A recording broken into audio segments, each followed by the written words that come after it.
بسم الله الرحمن الرحیم. ملګرو څه کوم نن د پاکستان په معاشي بحران کې راګیر دی، په سیاسي بحران کې راګیر دی، او د پاکستان د سیاسي پارټو او سیاستدانانو په منځ کې د ټولو نه غټه ایشو دغه نه ده. د هغې په منځ کې چې کومه ایشو ده هغه انتخابات کول او انتخابات نه کول دا ترې جوړه شوې ده.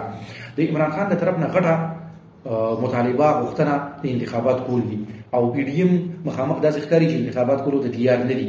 اوس په دې ویډیو کې چې سپریم کورټ اډر کړی دی چې پنجاب او پښتونخوا کې دی الیکشن وشي.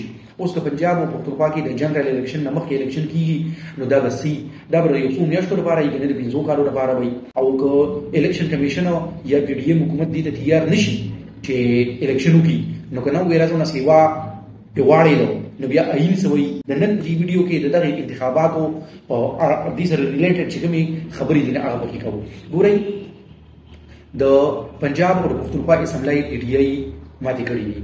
په دواړه اسمبلو کې به قانون او د آئین مطابق دا دي چې په 3 میاشتې کې دننه به الیکشن کیږي. سپریم کورټ په خپل فیصله کې حکومت لا او الیکشن کمیشن ته آرډر وکړ چې تاسو اوس الیکشن وکړئ او د آئین مطابق په 9 دن کې الیکشن پکار وندي. اوس د دې الیکشن په لاره کې یو څو رکاوټونه دي.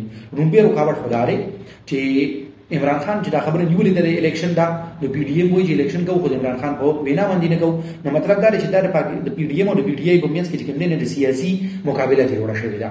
دویمه چې کومه خبره ده هغه دا ده چې الیکشن کمیشن او وزارت خزانه او وزارت داخله دواړو سره میټینګ وکړو. وزارت خزانه د طرف نه د فند او د پیسو د کمی خبره مخې دراله نو دا اوس رکاوټ دی.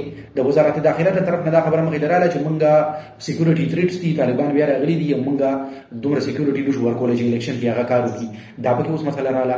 بله چې کومه مسله ده هغه دا کله الیکشن کېږي نه هغه مخکې نه خلکو ته پته چې په دې کال کې به کېږي او پاکستان کې چې راتلونکي کوم الیکشن چې په وخت باندې کېږي هغه په اکتوبر کې کېږي. نو لهدا چې په جون کې کوم بجټ پیش کېږي نو په هغې کې بعد او الیکشن باندې چې څومره پیسې لګي هغه به پکې الوکیټ کړي د هغې لپاره. اوس دا خو چاته پته نه وه چې په دې کې به اوس الیکشن کېږي دې کال کې تر جونه پورې چې کوم کال دی مالي کال نو چې نه دی نو دا پیسې خو اوس د پارلمان نه منظوري شوې نه دي. د پارلمان نه منظورۍ نه بغیر یعنې د قومي اسمبلۍ نه منظورۍ نه بغیر دومره پیسې چې 27 روپۍ به لګي نه دا به څنګه لګي. دا پکې هم یو مسله ده. اوس مخامخ لاره څه ده؟ مخامخ لاره په دا ده چې الیکشن کول پکار دي. خو د وفاقي حکومت چې کوم وزیران دي هغې چې کوم بیانونه ورکوي نه د هغې نه خبره داسې ظاهرېږي چې د الیکشن کولو کې تیار نه دي. اوس د پنجاب کې په 30 اپریل اعلان شوی دی، په پښتونخوا کې لا تر اوسه پورې ګورنر اعلان هم نه دی کړی. هلته به وشي که هلته به ونه شي دا پکې ځان جدا اوس مسله ده. نو که الیکشن کمیشن چېرته ده دا الیکشن ونه کړي نو بیا دا ده چې اصل کې الیکشن کمیشن سره دا اختیار شته چې دوی د الیکشن شیډول بدل کړي. څنګه چې بېنظیر بھټو شهیده شوه او د هغې نه پس هغې الیکشن 2 میاشتې 3 میاشتې لیټ کړه که نه نو داسې دوی کولی شي. خو که چېرې داسې وشي نو اوس چې متاثره فریق کوم دی لکه پی ټي آی هغوی به خامخا سپریم کورټ ته ځي. نو چې کله هغوی سپریم کورټ ته لاړ شي بیا به کیس چلېږي نو بیا به د سپریم کورټ فیصله اخیري. بله چې د ویډیو په سر کې مونږ څنګه وکړو چې آیا داسې کیدای شي که دا الیکشن وشي دا به 5 کالو لپاره دا به بالکل 5 کالو لپاره ګورئ. اول خو داسې کیدای شي لکه دا خو هسې پاکستان کې دا یو کلچر او کسټم ډیولپ شوی دی چې دلته کې د صوبو او د کمی الیکشن په یو ورځ باندې کېږي. نور خو په انډیا کې هغه د ټولو صوبو چې کوم دی جدا جدا کېږي.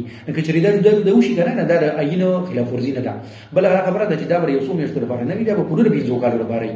هغه د یو څو میاشتو لپاره یا د پاتې وخت لپاره ولي چې ضمني الیکشن دا خو ضمني نه دی، دا خو د پنجاب د پوره اسمبلی الیکشن دی، د پښتونخوا د پوره اسمبلی الیکشن دی. نو چې کله د پوره اسمبلی الیکشن وي نه بیا د پوره 5 کالو لپاره او دا خبره به بیا راځي چې بیا به څه صوبو د 5 کالو هغه ټرم او ګورنمنټ چې دی نه مخکې مکمل شي او ساغه بیا وروسته مکملېږي نو بیا به بالکل بیا به بل کال چې بیا لکه نیکسټ 5 ایئرز لپاره الیکشن کېږي نو هم مخکې وروسته راځي دا خبره به پکې بیا وي.